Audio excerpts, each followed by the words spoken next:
ಕನ್ನಡ, ತೆಲುಗು, ತಮಿಳ್, ಮಲಯಾಳಂ, ಹಿಂದಿ ಹಾಗೂ ಮರಾಠಿ ಚಿತ್ರರಂಗ ಸೇರಿ 500ಕ್ಕೂ ಹೆಚ್ಚು ಚಿತ್ರಗಳಲ್ಲಿ ನಟಿಸಿದ ಕನ್ನಡದ ಈ ಮಹಾನ್ ನಟಿ ಯಾರು ಗೊತ್ತಾ? ಅದು ಅಭಿನಯ ಶಾರದೆ ಜಯಂತಿ ಅವರು.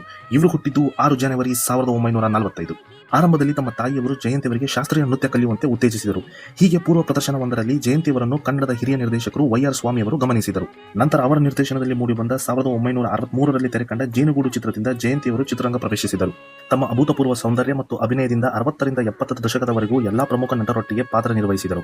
ನಮ್ಮ ಕನ್ನಡದಲ್ಲಿ 190ಕ್ಕಿಂತಲೂ ಹೆಚ್ಚು ಚಿತ್ರಗಳಲ್ಲಿ ನಟಿಸಿ ಕನ್ನಡದ ಮೇರು ನಟ ಡಾ. ರಾಜ್ಕುಮಾರ್ ಅವರೊಟ್ಟಿಗೆ 40ಕ್ಕಿಂತಲೂ ಹೆಚ್ಚು ಚಿತ್ರಗಳಲ್ಲಿ ಜಯಂತಿಯವರು ಅಭಿನಯಿಸಿದರು. ಎಡಗಲ್ಲು ಗುಡ್ಡದ ಮೇಲೆ, ಮಸಣದ ಹೂವು, ಮಿಸ್ ಲೀಲಾವತಿ, ಧರ್ಮದಾರಿ ತಪ್ಪಿತು, ಮನಸ್ಸಿನಂತೆ ಮಾಂಗಲ್ಯ ಹಾಗೂ ಕಸ್ತೂರಿ ನಿವಾಸ ಚಿತ್ರಗಳಲ್ಲಿನ ಇವರ ಅಭಿನಯ ಇವರನ್ನು ಅಮರಗೊಳಿಸಿತು. ತಮ್ಮ ಜೀವಮಾನ ಚಿತ್ರರಂಗ ಸೇವೆ ಹಾಗೂ ಸಾಧನೆಗೆ ಅದೆಷ್ಟು ಪ್ರಶಸ್ತಿಗಳನ್ನು ಇವರಿಗೆ ನೀಡಿ ಗೌರವಿಸಲಾಯಿತು.